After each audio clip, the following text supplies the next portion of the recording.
تاع الفوز، لان لو كان يعني تعثروا اليوم راح يدخل لهم الشك مره اخرى، وتعرف مرحله الشك صعيبه كثير.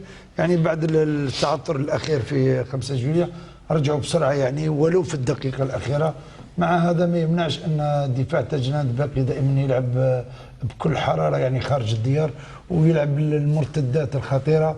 ونظن يعني هذه المباريات الاخيره وامامنا سي حموم، هو قال لك اخر مباراه تاعي، ولكن التحكيم ما يحبش، وربما في انتخابات ربما نلقاوه دائما على راس هذه الهيئه. راح تبقى مباريات صعيبه، لان الحكم رجل وحده قال يعني في الموضوع شوماني قال لك لو نعطيو الكلمه للحكم خليه هو يشكي هموموش يعاني ربما يكتب كتب. ماذا عساني ان اقول؟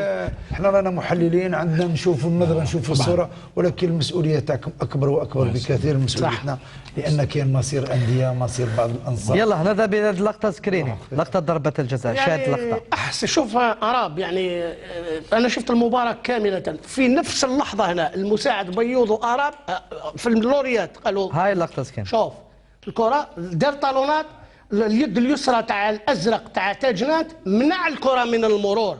ضربه جزاء صحيحه وشرعيه، لا غبار عليها، بدون بطاقه صفراء. لماذا بدون بطاقه صفراء؟ لان الكره لو مرت فيه لاعبين تاع تاجنات، ما كاش لاعب، ما كاش ابي، لهذا ضربه جزاء صحيحه لا غبار عليها وبدون بطاقه صفراء. يعني يعطيه الصحه اراب، يعني وفي الدقيقه 93.